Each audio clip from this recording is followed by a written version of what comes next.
Әлемдік нарыққа төтеп беретін сүт өнімдерін өндіріп, экспорт үлесін арттыру мақсатында жамбылдық сүт өндіруші шаруалар мен кәсіпкерлер қызу жұмысқа кіріскен. Жамбыл облысындағы Жуалы ірімшік зауытында былтыр 4000 тоннаға жуық сүт өңделді. Сөйтіп, нарықта 260 тоннадан астам ірімшік, 44 тонна сары май және 800 тоннаға жуық сүт саудаланған. Өздеріңіз көріп отырғанда бұл соңғы технология деп айтсақ болады. Бұл 80% технологиямызды өзгерттік.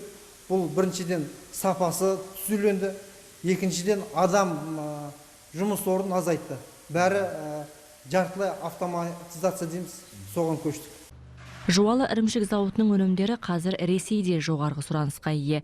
Көрші елдің тұрғындары қазақстандық өнімді арнайы тапсырыспен сатып алады. Өйткені өнімі сапалы әрі бағасы да тиімді. Өткен жылы Ресейге зауыттан шыққан тауардың 70% жөнелтілген.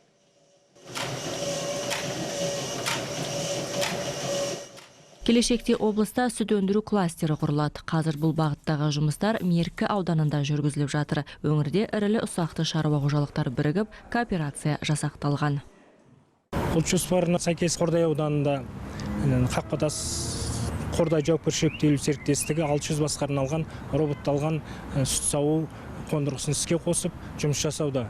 Сонымен қатар Меркі ауданында Меркі өнімдері өндіріс кооперативі құрылып, сол ауданның 42 шаруашылығы бүгінгі күні мүшелікке енді. Әділет басқармасынан тіркеуден өтіп, жұмысын бастады.